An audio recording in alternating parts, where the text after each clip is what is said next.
Hello and welcome to the Two Robbies Podcast, your destination for in-depth discussion and analysis of the Premier League and the Champions League. I'm Robbie Mustoe, he's Robbie Earle, and here are today's topics. Manchester United shut down Tottenham 2-0 at Old Trafford, but Cristiano Ronaldo stirs up controversy as he exits the pitch before the final whistle. Liverpool win their second straight as Darwin Nunez gets on the score sheet. Chelsea held to a scoreless draw at Brentford, and we welcome in special guest Andres Cantor to get his thoughts on the Premier League season thus far and what to look forward to in this year's World Cup. That's what we've got coming up in today's episode. And Mustoe, let's not forget about Premier League Pick'em, your chance to win $50,000. Play Premier League Pick'em for free and you can become the next big winner. Download the NBC Sports Predictor app today, available in the App Store or the Google Play Store. Okay, my friend, let's take it to Old Trafford. Let's take it to Manchester United. Let's take it to Erik ten Hag. Let's take it to, I'm going to come out with it, the best Manchester United 90-minute performance I've seen in some time.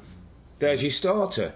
Yeah, absolutely, Rob. I mean, encouraging, really encouraging for the Man United supporters. We've been seeing a little bit of this over the last few weeks, Rob. I think we talked about it, like this expansive, flat-out attacking football, really, I've got to say, from Manchester United. Great width, great pace about it, great pressing, great energy. I think there's a brave way of playing against of Tottenham. I mean, I've got to say, I think Erik ten Hag out-coached Antonio Conte, was totally ready for the counter-attack. Yeah. Casemiro did a really good job in front of the two centre-backs for Manchester United, just snuffing out Son and Harry Kane. We got Fred in this role that was without the ball alongside Casemiro, but when United had it, he was going really, really high, almost alongside Bruno Fernandes. And that, for me, Rob, was the key to the game. That was the successful part of the game plan. Less so the wide players, Sancho and Antony, and they've done bits in previous games. This was about the middle, the midfield players for Manchester United and how they dominated Tottenham. Yeah, well, what's slightly interesting, Rob, and I saw you, Danny, did a really nice breakdown of Casemiro. Totally agreed with his position. I thought we saw his value and his worth, Rob. I know we've been seeing him off the bench and wondering when we start. Today, I just thought top class. Stopped any kind of threat before Kane was looking to come deep, before someone could pick the ball up and start those counters. He was almost snuffed out with Martinez and Varane, who were excellent again, another clean sheet. But it was interesting, Rob, because I thought, in a way, the three in midfield might be able to cope with Fred and Bruno going high and Bazuma. I think if it was two, then I'd almost think, well, maybe Højbjerg and Bentancur are getting overrun and pushed back. But with the extra man in there, Rob, I was thinking, okay, why can they not deal with that? Yeah, they couldn't. They couldn't, Rob. That's exactly right. I think me and Danny Hickenbotham on the show was saying, they Spurs have got three in there, and they still got. I think they were surprised by it. I mean, that was the key to the performance for me, Rob. And I think this is the identity of Erik ten Hag, and it's a way that I thought Old Trafford was loving it. Even before they got the 2 goals up, I thought they enjoyed the pace about it. Some of the football was really, really good, and again, it was kind of brave. If their football wasn't good, and then you've got Fred out the game too far forward, Bruno out the game too far forward, Casemiro could have been left on his own a little bit, but they didn't. The football was so good that situation happened very, very rarely. Goals from Fred, big deflection, of course, and then Bruno benefited from a little ricochet back to him again. Fred was involved with that. Is that the way the midfield's going to look? I mean, McTominay's played it came off the bench in this one, but is that, for now, the best setup in midfield? Eriksen's been a big part. Yeah. It's a good question. Eriksen's been such a big part, hasn't he, in different ways. It might be horses for courses. Fred can have these days and be brilliant. I think I went back famously and said every team needs a Fred these days, Rob, when it sometimes doesn't quite look the quality and ability, and those might be harsh decisions to make, but I think as a manager you will have to make those. But listen, there's a balance. I wrote a thing down, Rob, we were getting into second half. I said, this looks like a Manchester United team who all know what they're doing. Yeah. And I don't think we've always said that, Manchester United, haven't we? We've been a bit like, this doesn't quite look right, this looks off the cuff. And I wrote one more thing down, Robbie Mustoe, that kind of hurt me a little bit to write in terms of the personnel and that. this team looks a top-class striker short of being a decent outfit. Yeah, and that's I'm looking at Marcus Rashford, and we all know what he's done on and off the pitch, and we all know he's a great lad who's come through the academy. But a top-class striker at the top end of that pitch, Rob, seals that game. That could be 4. The game's not even in balance at 1-0 or even at 2-0, you know, if Spurs come back. There are moments in games. He's had a header at the weekend. He's had 2 or 3 today, which sometimes I think Lee Dixon put it well. You'd say decent save by the goalkeeper. I put that down as poor misses. Do you know what's funny, Rob? Right, and I agree with you. We've talked about Rashford many, many times. Do you know what the frustrating part is? That, okay, so another striker might have finished off those chances, but his movement and his pace and those runs in behind gives him the opportunity to score. It's just the finishing part is what he's lacking a little bit. Whether it's a header against West Ham, you know, 2 chances today that, you know, somebody with a little bit more finesse, I say, would maybe have found one of those corners. So it's frustrating because a lot of his work as a centre forward, but those runs in behind, the pressing, sometimes he fakes and creates. I mean, he did well when he checked inside and hit it with his left foot one. Yeah. So he's almost there. He's almost there. It's just the finishing. Like if he could spend every blooming minute of training, or spend a half an hour after training practicing his finishing and different types of finishing and scoring, hitting the back of the net, then maybe he could be that guy. But we haven't seen it, and it's and I guess it goes back to, okay, let's get a top class centre forward at United, and then you put Rashford. He threatens on the left hand side. And now, let's just go there a little bit, Rob, because Jadon Sancho, there was flashes in a couple of games, and Anthony was bright. You know, it wasn't one of his games where he was amazing in this game, but I thought he was bright and had a few opportunities. Jadon Sancho, has he got what it takes to go and have a career, go and be an effective, really important part of this first team, because the money paid and the manager and the fans want him to do that. Are we seeing enough evidence that he's got it in him to really progress into be a top player? The body of work so far, Rob, would say no. These glimpses, these goals, there's been a couple of goals, there's been some moments, there's been some assists where you go, that's it, that's the player, but not on a consistent level. And listen, we know the stakes are high. We know this is Manchester United, so it's a little bit ramped up. This isn't, I don't know, Brentford. This isn't a team where, you know, you've got to be on top of your game, delivering goals, assists, tormenting defenders at a level and as a quality. And when you've paid that kind of money, he looks to me, Rob, a little, what's the word? It's somewhere between confidence and he doesn't quite look like he believes in himself enough. He believes in, he hasn't got any... Is it fire in the belly, Rob? Is it fire in the belly, like a desire to go and be a top man? Yeah, go and take hold of a game and be man of the match on 3 or 4 occasions, and score a goal and assist in 2. And because he looks to me, and we've seen glimpses of Dortmund, and obviously we know he's got the ability, Rob, but it just isn't coming. Yeah. Listen, before we jump on to Spurs, Rob, and by the way, of course, this is such a positive, reaction to Man United winning a really tough game against a tough opponent. One of the best days for a long time. One of their best days. Really encouraging.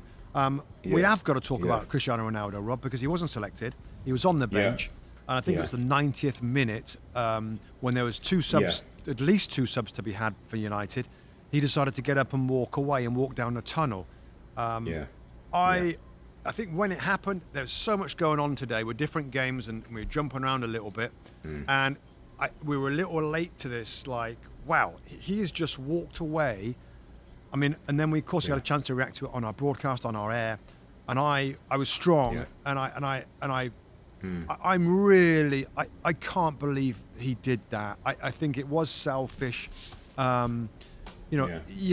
almost making jealous that he wasn't involved in that in some ways, that he ended up making an impact in the evening where he didn't. Stay there and congratulate your teammates. Stay there and be available to your manager. Stay there and respect, the squad and the game and the situation that it was in. I thought it was a really poor look for a player that's unquestioned, right? And whatever happened today, it's never going to take away what I feel about him as a footballer and his career. Nothing will ever change that. But that today was disappointing. The look, the walking away, I thought that was really, really bad. What did you think, Rob?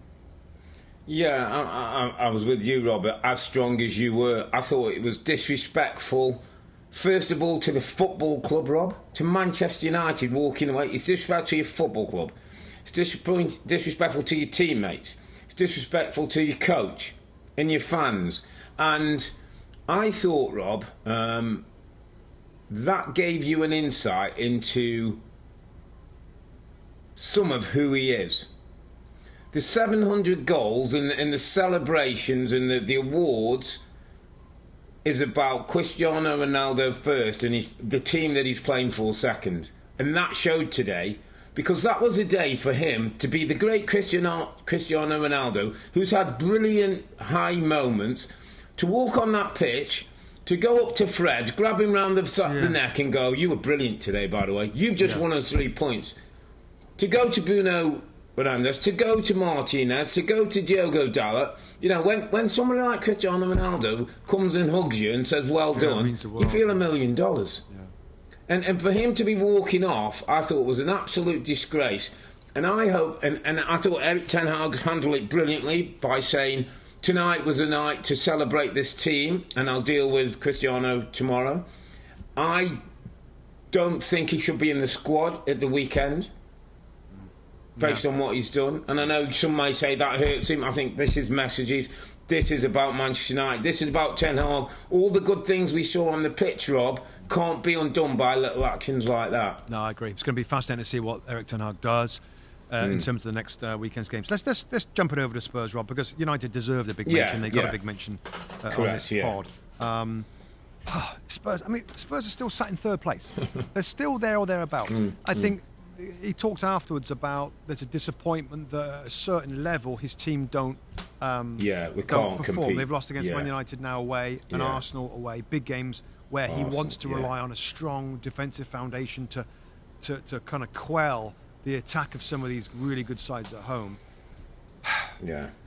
I mean, is he going to change anything? Is it time to change anything? Or is he going to keep grinding away and over the course of 38 games, he'll back his team and his squad and his methods to finish in the top 4? I feel like that's what he's going to do, isn't he? I think you're right, and I thought it was well put by, I think Danny said, you know, is there a plan B? He's not a plan B man, mate. I think you're right. He's going to adapt plan A. Yeah. He's not going to change, Rob. It just isn't the way he is. You know, when Spurs, as I was watching the game, I'm thinking, okay, Spurs' system and way of playing and strategy is based on keeping the clean sheet and going 1-0 up. When Spurs go 1-0 down, you would expect that that's when plan B, or maybe there's another thing. Yeah. They continue to do the same thing, Rob. And they go 2-0 down, by the way, and continue to do still the same. And if United are defensively well set up as they were, stops the counter-attacks with Casemiro doing a great job in front, not turning the ball over so Spurs can have transitions. Manchester United had 28 shots, Rob, 10 on target. I think it's the most they've won the Premier League. So that also tells you that what he's trying to do, Conte, and stop the opposition, you know, getting good looks, didn't work. Spurs had 7 shots, 2 on target. Yeah, a lot of it is down to Man United's game plan, and that's why I said that the manager, Erik ten Hag, out-coached Conte, because he really snuffed them out and didn't give them a chance to counter. I mean, 2 or 3 decent, even half-decent looks at goal. So again, it was mainly because of United. I just think it's quite an easy, like a Spurs. If you were a Spurs fan, Rob, asking you the question, because this way, if you're a Spurs fan, is it going to be a case like you're going to be critical when they don't win and then obviously when they win it's okay, we haven't played that well but won? Is that where we're at with Spurs? Is that where Spurs fans almost have to accept now with this guy? I think so. There's talk about a new contract, isn't there, and things now, and you know, what that's going to look like, and what the team. I still sense he wants a couple more players in there, Robbie. I always get the sense he's half saying we're not quite good enough yet. Yeah, I think there's no surprise there. I think January he'll try and bring in a couple of players. I still think wing-backs position, again, this is all stuff that we've covered, Rob, and we just get more evidence of it each week or weekend or match day, and then we can kind of add to the story. I mean, Doherty started today on the right-hand side, Perisic on the left. Yeah, okay, you know, And to answer your question, yes, I think the Spurs fans know all about him. They're sat in third place right now. They know the football's not great. They're just going to stick with this philosophy. Maybe hope for an uplift in performance. I've said before that I feel there's more to come from Tottenham. But these big games and disappointing, that's not a good look for them. And Antonio Conte will be frustrated. No. That's all there is to be said. They've gone down this road and they've got a champion as a manager there. And he has added to the squad and he has made it better. And they have scored some goals. In flurries of goals they seem to score. But in certain games, they look a little pedestrian. And today, a little stiff, a little rigid. And I don't know, modern day football, it's kind of evolving into a very fluid and a very tactical kind of, league at the moment. And it's different. And it can still win, but not like this. So I think they keep grinding, Rob, and they'll expect to finish in the top 4. Who knows if I don't know whether they're going to finish in the top 4. This grinding against some of the lower teams maybe keeps working, the 1-0s. But that was just a bad look for Spurs tonight. But we've said this before, and they'll bounce back and they'll grind away some victories. So, it's kind of the same old story for Tottenham at the moment. But it does go to that felt pretty good at Old Trafford for United fans. They enjoyed that, and that was Man United at their best, like you said, so far this season. Really, really good win for them. Interesting, Rob, as well. So Newcastle 0-0 draw, beat Spurs now 2-0. Chelsea at the weekend. 3 teams who I think they're challenging for, and certainly in similar spots. If United could get a win at Stamford Bridge, all of a sudden things look very different for Ten Hag after that sort of terrible start in the first couple of weeks. Let's move it on to Liverpool. We saw them. We were in Philadelphia. We witnessed an incredible game, incredible energy and intensity that Liverpool put to beat Manchester City at the weekend. They got a 1-0 win tonight. Important goal, Darwin Nunez getting a header.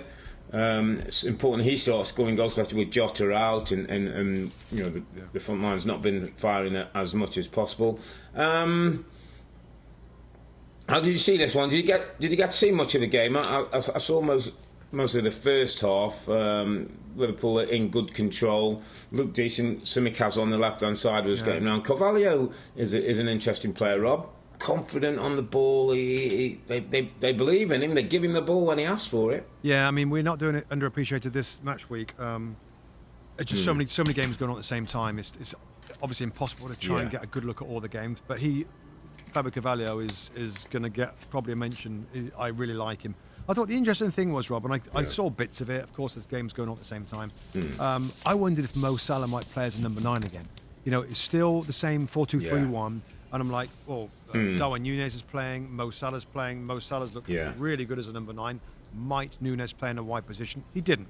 Nunez played up front. No. Salah went back to the right-hand side. And it was a Darwin Nunez night. He could have scored 2 or 3 goals. The volley with his left foot hits the post. I think he takes his header really, really well. It is important. I like him. I really like him as a player.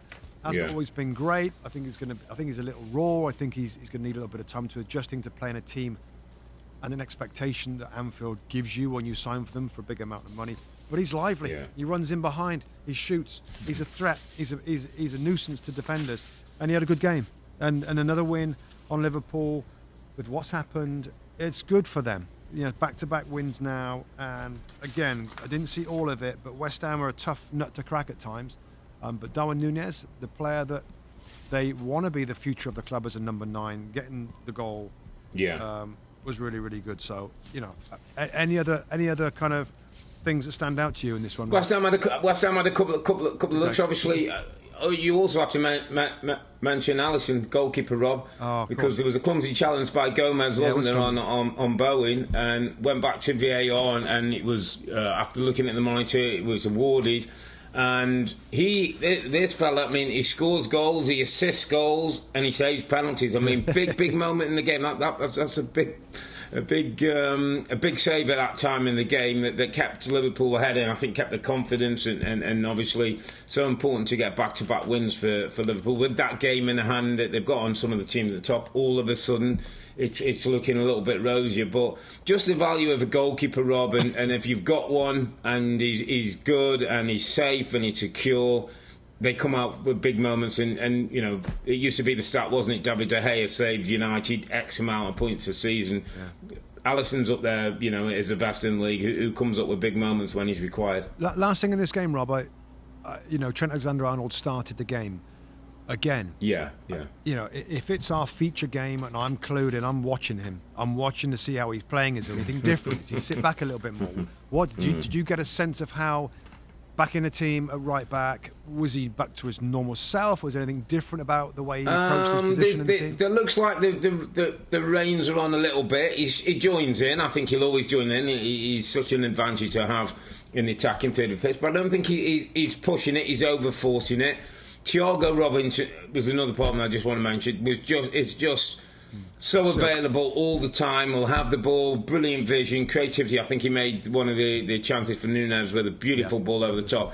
There's a good relationship between Trent and him building down that right side when he comes and he clips balls around corners and plays. So I felt as though Trent was not forcing to get to be in the attack. It's almost like he's saying, I'll go when the time's right, but if not, I'll sit here and be solid. And it was one of those days. They kept the clean sheet, they got the goal, and they got the 3 points. Okay, let's move on to Brentford. Brentford and Chelsea was the first game that we picked up today on our air, and we prepared for that, and we kind of went through the lineups, etc., etc. So had a good look at this, certainly through the first half. Ended 0-0. Interesting team selection, Rob.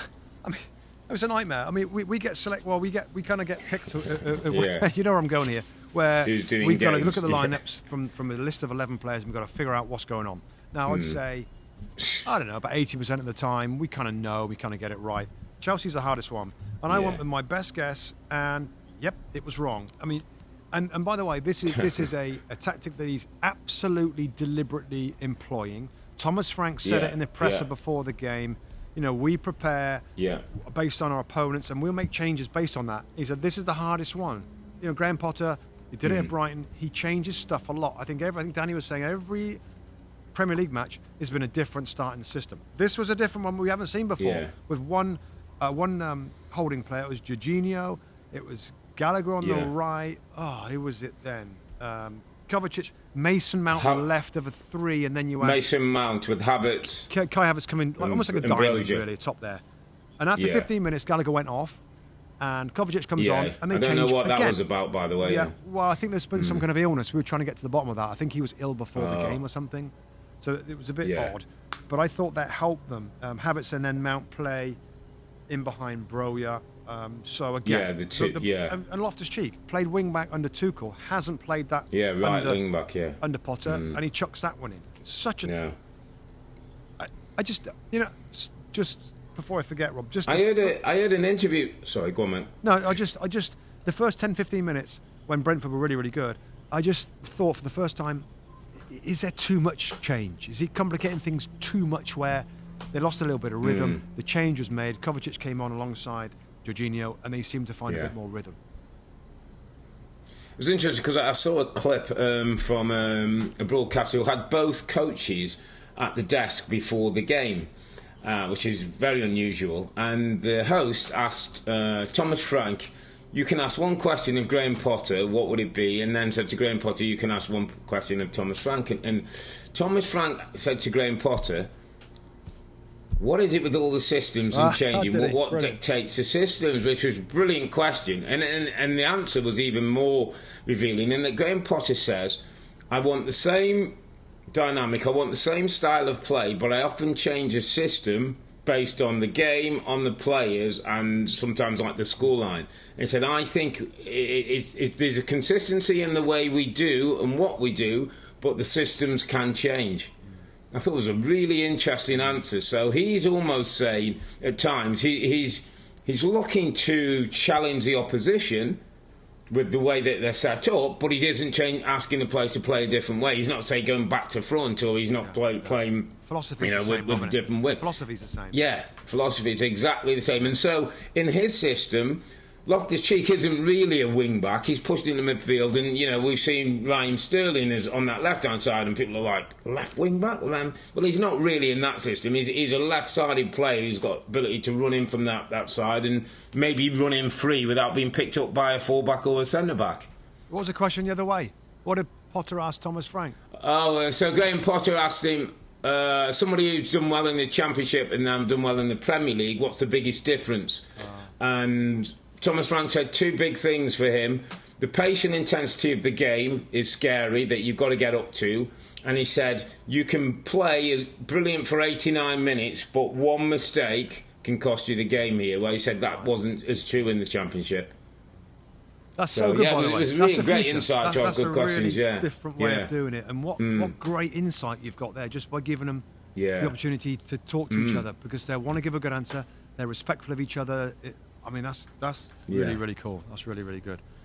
How's Saturday going to look, mate? At Stamford Bridge, when Chelsea host Manchester United, Ten Hag, with a confident team, starting to show his tactical nous and understanding against a Graham Potter team that could have any kind of system, could have any kind of team laid out. How do we see this one in terms of Chelsea Man United right now? No idea. No, literally no idea. I mean, this is why you got to love the league, ain't you, Rob? You know, and I know it's a lot of games for people to watch and stuff, but God, stuff changes pretty quickly. The whole dynamic in that game now is different. I mean, yes, Chelsea, how are they going to play? You know, Manchester United now. You know, these are two teams with two managers, Rob, that love the ball, that love to have possession and control with it. Two managers, and I think Ten Hag now, as time's gone on, he wants that, and he wants to attack like crazy. Yeah. We saw him do that against Man City. They weren't up to that. That day wasn't a great day for them. They got a battering. They'll do the same approach, I believe, at Chelsea, Rob, at Stamford Bridge at the weekend. They'll try and go there and possess. Yeah. They'll throw people forward. I think that's what we're going to see now, and I got to like it. And I think the United fans will appreciate it and will understand that sometimes, against certain matches, that is over brave, and they're going to get beat. But why not keep trying to do it? Why not trying to get better at it and try and get grooved in that style? So, wow. I mean, in terms of what do we think in that game? I mean, United. I mean, I don't know. The last couple of weeks and this performance makes you start to look at the league table and think, wow, if this continues, they're going to entertain a little bit and they're going to win a lot of games. Fascinating game. Too early to tell yet for me, mate. I got to get my head around these midweek games first. But that is a beauty. That's an absolute beauty. Have you had any thought about what might happen on that Saturday? Almost no, mate. We've still got another match day tomorrow, Thursday. Friday, I'll get my head on things, start having a look at a few bits and pieces, and I'll have a thought. It's almost like a bit too early after what we've seen, and it's going to be interesting again. You know, this Ronaldo story. Will he be part of a squad that goes down to Chelsea or not? That I'm sure is going to be one of the many headlines that come out of that game. With two teams who used to be challenging for the big stuff. On a regular basis. Looking forward to that one on Saturday. That's 12:30 p.m. Eastern Time on NBC and Universo. Quick roundup of the other games, mate, and we'll make this one quick because it's been a long day. So Brighton 0, Forest 0, not the greatest of games. Henderson in goal for Forest had a good day. Palace 2, Wolves 1. There is talk that Wolves are trying to get Michael Beale now, the Queen's Park Rangers manager, in the door as their manager. He's got good reputation. Palace, a couple of goals to Eze and Wolf Zaha again. Much better second half for Palace. Wolves in a bit of trouble, need to get somebody in tune. Bournemouth 0, Southampton 1. Gary O'Neill loses his first game in charge. Southampton get up with a goal early and manage to hang on. Some good defending, some stout defending. In the end, Newcastle 1, Everton 0. Our friend Miggy, my friend, is at it again. I think that's 4 goals in his last 4 games for Almiron. And good win for Newcastle, who were ticking along nicely. Dominic Calvert-Lewin was back in the team for Everton. But another defeat for I think that might be 3 on the bounce for Everton, Rob, which is a little bit worrying for Frank, who's going sort of back in the wrong direction again, having got things quite right not so long ago. Yeah, I think obviously Everton are better. They're improved with the defenders, and that we've talked about that. I still think it's going to be a tough season. Dominic Calvert-Lewin started the game. Of course, he's got get a little bit more time to get up to speed. Slightly concerning. Just finally then, mate, I mean, a lot of talk about Newcastle United, new ownership and new players, and they've done it pretty steadily, and they're trying to do it within the restrictions of financial fair play, which is how they should be doing it. Are they legit? Are they top 6 contenders, Rob? I mean, are they going to break into that group? I mean, I think we knew this was going to come. I'm a little. I got to say, I'm a little surprised after 11 games now. They're in a pretty good position for that. I'll tell you for now, I don't think they're going to finish in the top 6. I just think the way that the other teams are looking, Liverpool looking better, Man United looking better. I mean, still incredibly difficult. I mean, Newcastle scoring some incredible goals, and particularly Almiron scoring goals. Can they keep that up and stay in that really tough area of the league to stay in? Yeah, I don't think so. But what do you think? They've got a window. They've got a January window, mate, where he might bring one or two in. You know, a lot of this done without St Maximin, arguably one of their best players, not been involved as much. Callum Wilson's had injuries, and he's got something going there, hasn't he? He's got a spirit around the team. They've got a real unity in the fans. I think they've got a healthy chance, Rob, of breaking in that top six. I honestly do. Great management. We'll see how things go there with Newcastle, but excellent start to the season as we get towards the World Cup break. And talking of World Cup breaks, next up we're going to speak to the great Andres Cantor, share his thoughts on the Premier League and what he's most looking forward to when he comes to work on the World Cup that's coming up next month. We are delighted to have Telemundo's lead footballing commentator, Andres Cantor, join the podcast now. Andres, thank you so much for joining us. We'll get your thoughts on the World Cup in a second, but we want to get some of your ideas or your thoughts on the Premier League season so far. Of course, one of the big stories is Arsenal and how well they've done and surprised quite a few people. Have they surprised you, the start they've had? Most definitely. Hi, Robbie. Hi, Robbies. It's a pleasure to be on. Yeah, definitely. Arsenal is having a great run. Everyone is thinking how long can they keep it up. But I believe Arteta has built a very strong side. I think Gabriel Martinelli is playing his best football since he has continuity now in the first team. Gabriel Jesus has been a terrific addition. Zinchenko as well, and everyone really is playing very, very good. Saka, Gabriel Magalhaes, Ben White, playing as a right fullback. So I think definitely Arsenal is probably the surprise team of the tournament so far. What do you think might stop them? What might, in a few weeks or months' time, where might they fall down? Like which area, squad? Or? Well, it's interesting. I think we all know that this tournament will be divided in the before the World Cup and after the World Cup. So if they can maintain this lead in the 6-7 games that are left to the World Cup, I think that is going to be very good for them, because then coming back from the World Cup, we'll see what state the players return in, not only at Arsenal but in the contenders. So what can stop them perhaps is that they don't have so much depth like City, or City's kind of thin, even though it sounds crazy to say, but I believe if they have all the personnel healthy, they could keep it up. Yeah, keep it up and be unstoppable. Okay. Yeah. Andros, talk to us about Man City.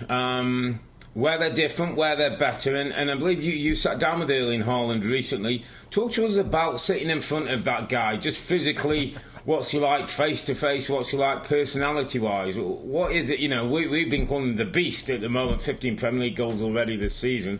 Give us an insight into him.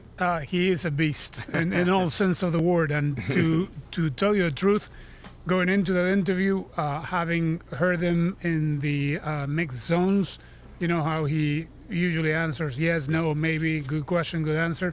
I thought, am I in for a tough interview?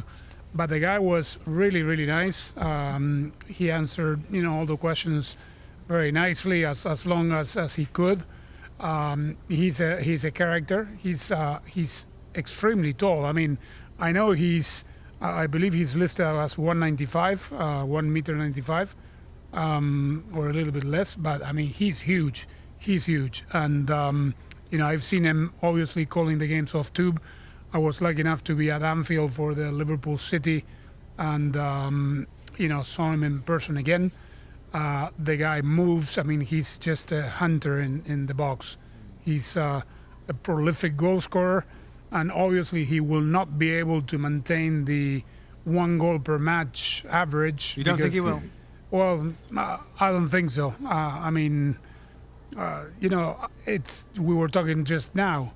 What is he going to do in the World Cup break? Is he going to go to the Caribbean? He's going to be the most rested and most dangerous player coming off the World Cup. I know. I just think of Man City as well on those. Do you feel they're the favourites to overcome Arsenal and to finish at the top? Is it, a lot of people suggest in England that it's a race for second. Like City looks so great with him adding to a great team, a great striker, that they're going to be unstoppable? I think City obviously is the favourite. Arsenal, again, has had a very good beginning. And unfortunately for Liverpool, they have a game in hand, but it's so unfortunate that they keep getting players injured. The Luis Diaz injury first was a big blow, and then now Diogo Jota is such a big blow for Liverpool.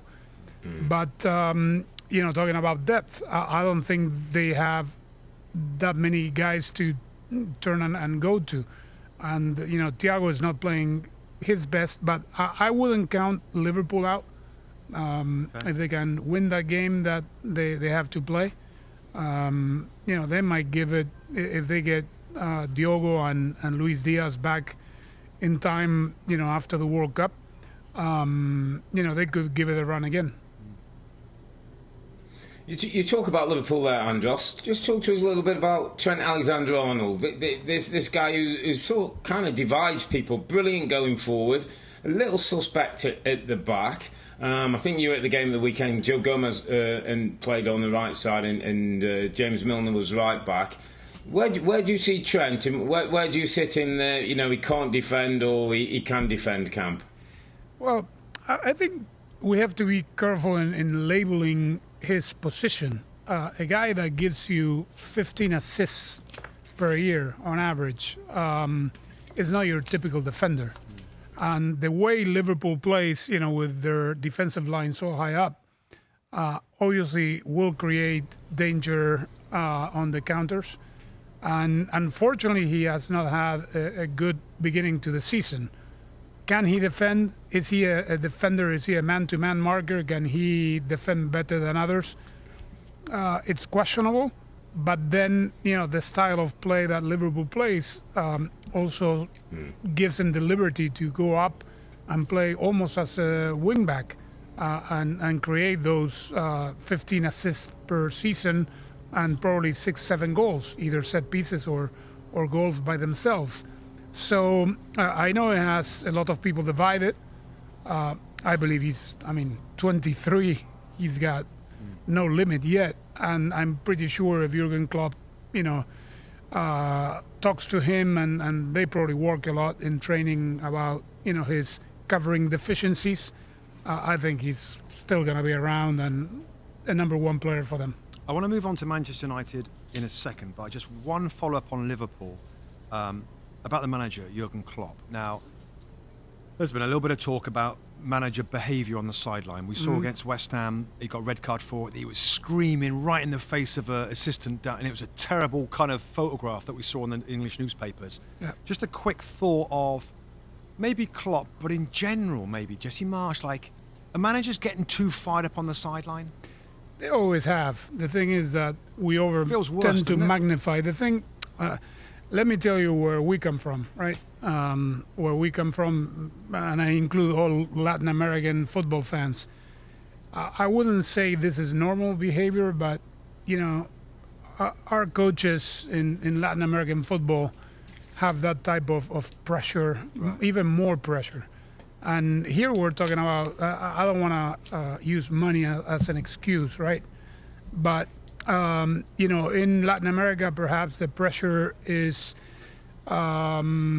justified in the sense that it's the livelihood of the coach, the paycheck month to month. And here we have a guy on Jurgen Klopp making probably upwards of $20 million a year that has this hot blood within himself, asking and screaming for a foul, which I said, being at Anfield the other day, how could they not call a foul? That was a clear foul on Salah.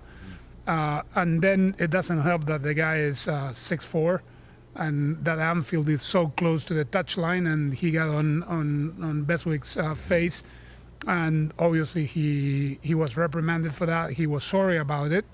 But yes, coaches do get carried away, but that is the pressure.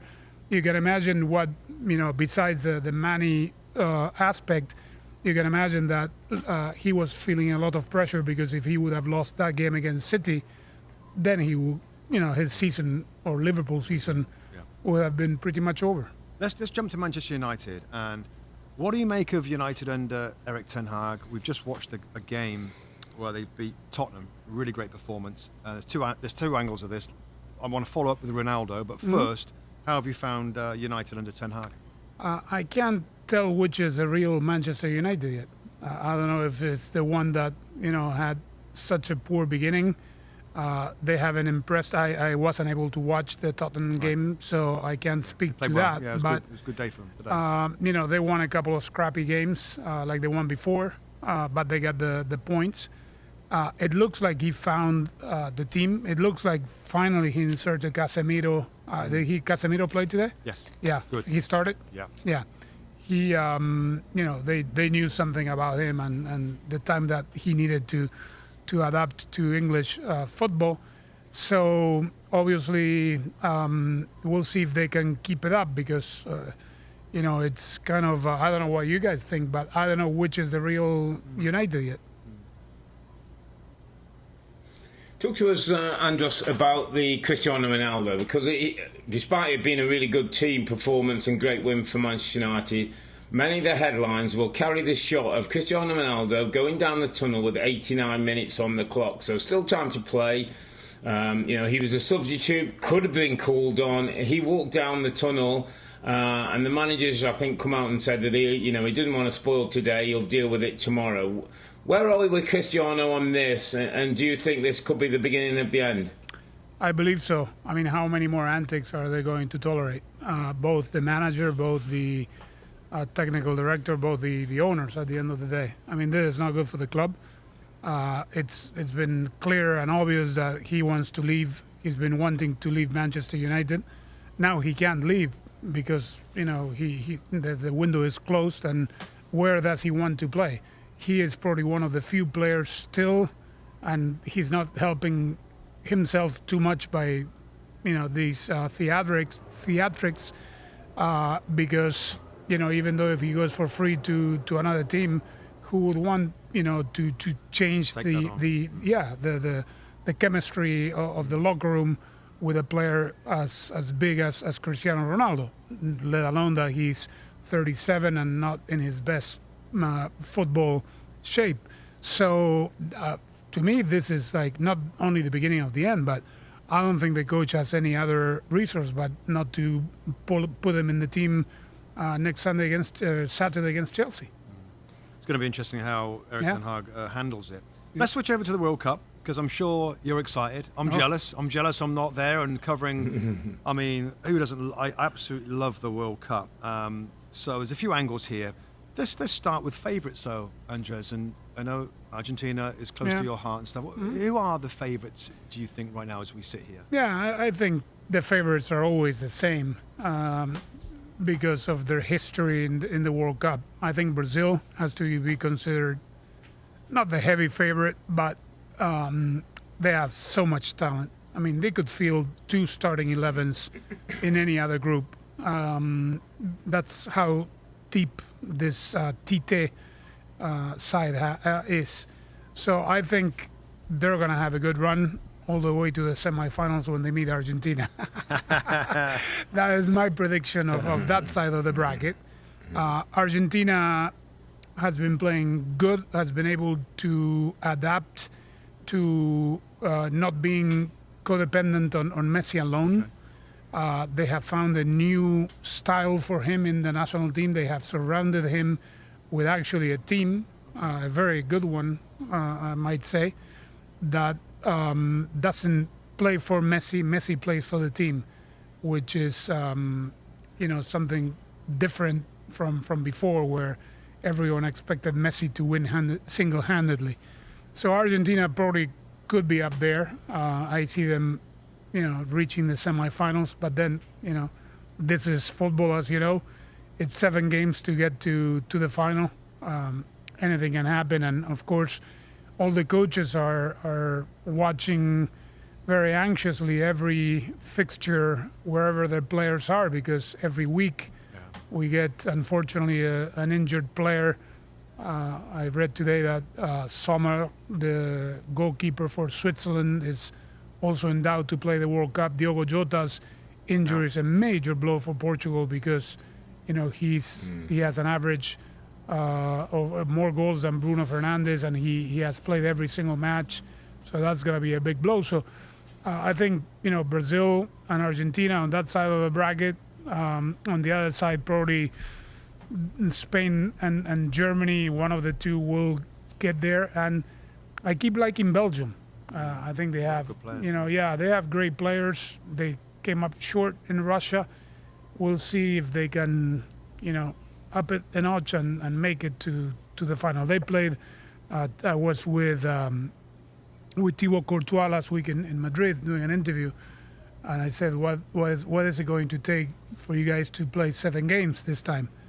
And he corrected me and said, we did play 7 games. I said, yeah, well, you play the 7th that nobody wants to play.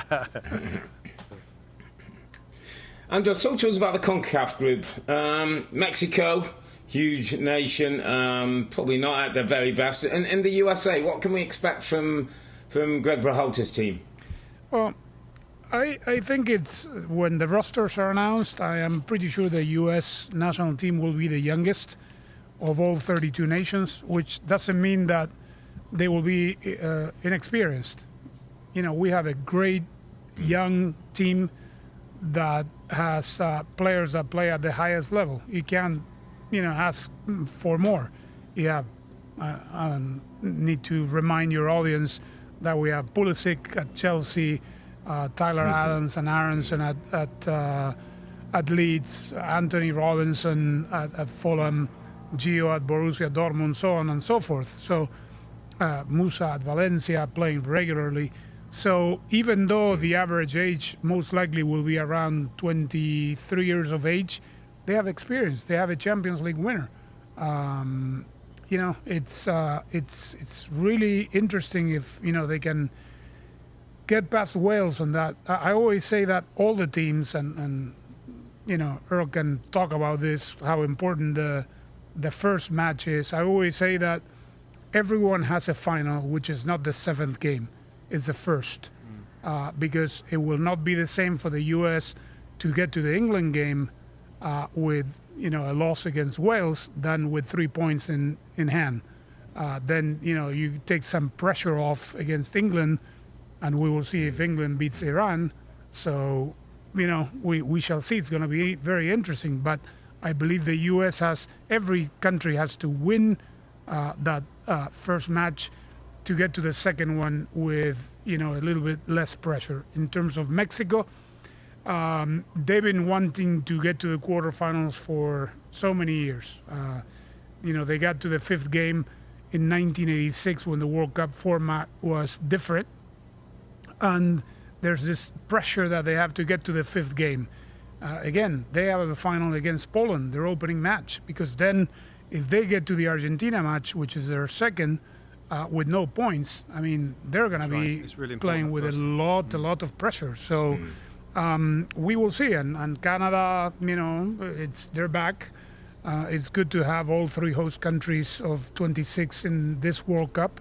So we will see. I mean, I was at the Champions League match of Bruges against Atletico Madrid last week. I was super impressed with Tajon Buchanan. He started playing as a left fullback, ended up in the second half playing as a right wing. Oh, wow. Yeah, that's how versatile the former Revolution player is, and we've seen him in World Cup qualifying. They have very good players. Jonathan Davies is scoring goals in France. Alfonso, luckily is back and healthy, Alfonso Davies. The goalkeeper has tons of experience. They have a very interesting squad. It will be their first World Cup for all of them, so we will see. But I think CONCACAF is going to have it. It's not going to have it easy. Interesting. Okay, you know what I'm going to ask you next. There's a lot of talk, and I'm a bit disappointed that you didn't mention England in your kind of your favourites and stuff. And it's, by the way, it's impressive the amount that you do know about a lot of these nations and the teams. I guess it's like you've got to study on, but it's still a lot of players to get your head around. Give us a little thought on England right now, then, Andres, and what you think of Gareth Southgate and how this team might do. Sure. I'm worried. No, well, I think everyone is worried because what England, what France, what all the teams did in the Nations League in the last FIFA match fixtures that for the Europeans were the Nations League, and England obviously didn't get to the Final Four, and neither did Germany, and so forth. You all know that the World Cup is totally different. It doesn't. I mean, England is England. Harry Kane is not a worse player than he was before not making it to the Final Four in Nations League. So obviously they have to put that, in the back burner aside. It's done. They didn't make it. And now comes the World Cup. So preparation will be key. All teams will have very little time to prepare this time around. But again, England is a team that hasn't changed much. What is the controversy now? Who is going to be the right fullback? Are they going to call Joe Gomez? Are they going to call Ben White? Yeah, Who's going to fill in for Reece James? But basically, Southgate knows how he wants to play. He's not gonna he's not gonna call 10 new players to the World Cup. So the team proved itself in the Euros, reaching the final. They had a bad run, of course, in the Nations League again, but then forget it. Whatever they did at Wembley against Italy and during the Euros, and whatever they did at Nations League, that already has happened. Now they have to concentrate on trying to get results. The World Cup is 7 games in 28 days to win it. There's so many things that can go wrong. You can prepare as much as you want the match against Iran, and then you have a blooper by the goalkeeper, by Harry Maguire, by whoever, and you're down 1-0 and you start doubting yourself. I mean, you both played, and you know how this game evolves. And why didn't I say England as my favorite? Because honestly, I don't think they're going to be favorites. I think if they get their act together, they might have a good run. But then they got to beat Iran, and they got to beat the... Just quickly on that group. Yeah. You would expect USA and England to get out of that group? I think so. I wouldn't count... I would like to... The thing is that, by studying the World Cup teams, which I'm doing now for my prep for the Telemundo broadcasts, it's very hard. I mean, I can see Iran playing the Asian qualifiers. I can see all of their games, but then it's against the same competition and lower competition. I know that Taremi is a great goal scorer in Porto. He can play against the big European defenders. They have some players in Germany, etc. But as a team, I don't know. And now they changed coaches. Carlos Queiroz is back on the helm for a third time. So it's a new system. So whatever preparation I do by watching all the film of all the games of Iran, I don't know how they're going to respond against England on opening day. It's the opening game of the World Cup. Obviously, in that sense, England has lots more experience, or the players do have more experience than the Iranians. Most of this team played in Russia 2018, so it's key. If they have a good game against Iran, they will get to the USA with 3 points, thinking, now it's we beat them and we're in control. Yeah. So answering your question, I like England and USA in that group, and I would put an asterisk with Iran because I don't think they're a bad team, but I don't know. I mean, they were very good against their opposition. Now I would like to see them in this group. And just in closing, and we really appreciate you coming on the podcast today, giving us your insight into the Premier League and the World Cup. I want to take you to a nation that's close to your heart, Argentina, and this kind of complicated relationship it's had with Lionel Messi, and Messi's now won the Copa America last summer, so in some respects, does that change the view of Messi, how Messi might go into this tournament? You talked about there's a better team around him now. Just some of the emotions around Messi, and obviously for you, probably commentating on his last big tournament, in what's been an incredible career. Yeah. It has changed 100%, not only for him, but for the national team winning Copa America. It was the first title that Messi won with the main Argentinian national team. And it wasn't just a Copa America title. It's easy to say we became champions of America. We beat Brazil in Maracanã Stadium. For Argentines, that means the world. We came that close in 2014 to crown ourselves champions of the world in Maracanã Stadium, with what all that means for Argentinians. I don't think there's a huge, and I know you will say the contrary, but I don't think there's a biggest rivalry in football than Argentina and Brazil. So Messi and Di Maria are the only two guys, I believe, in this roster that are still around from the three finals that Argentina lost in succession. Two Copa Americas, Copa America Chile 2015, then the Copa America Centenario that was played in the US. They lost the final against Chile. They tied both games and lost it on penalty kicks, and then came, the World Cup final. So, in Argentina, they put so much pressure on the national team that being second is not good enough.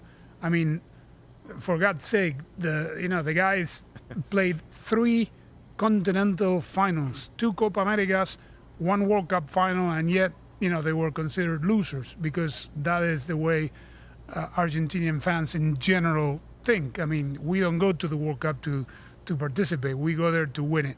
So Di Maria and Messi have taken a load off their backs, big load off their backs, by winning Copa America. Now the team is relieved. The team has an emotional connection with the fans. I mean, when they played their first game after coming from Copa America, it was a World Cup qualifying. They had Messi speak at the end to thank the Argentinian public, and he started crying like a baby. So he has been able to turn it around. The perception that all Argentinians have of him has turned dramatically. So obviously everyone wants him to win the World Cup, but I believe everyone will be cheering and will be applauding his last hurrah, however far it goes. Last question, Andres, and maybe a tough question. This will be the first World Cup since the passing of the great man, Diego Maradona. Mm-hmm. Does that change anything about how the fans see this World Cup? Well, it's going to be 2 years from his death. The day after 2 years of his second anniversary, they play Mexico. I am pretty sure that will be a very special game. Right. The players will be pumped up. The fans will most definitely have chance remembering Maradona. I think this generation knows. I mean, every Argentinian knows what Maradona did for Argentinian football. And it will be weird not seeing him as crazy as he was in the stands.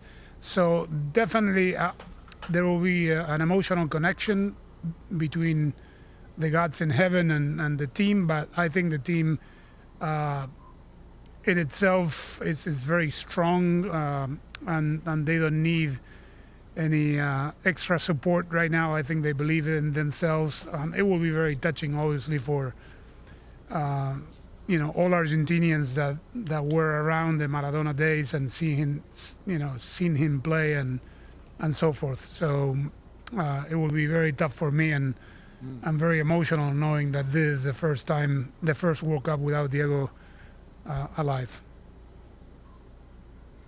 Andres, we really appreciate you coming on, and really look forward to listening and watching you in the World Cups. Big thank you to our special guest, Andres Cantor, on a night when Manchester United look like the real Red Devils again. We'll be back on Sunday, that's October the 23rd, when I'll have our buddy Tim Howard with me as Mr. Mustoe takes a well-earned break. But for now, I'm Earle, he's Mustoe, together with the two Robbies. Thanks for watching and listening. Be safe, stay healthy. It's a good night from me. And it's good night from him. Good night. Good night. Good night.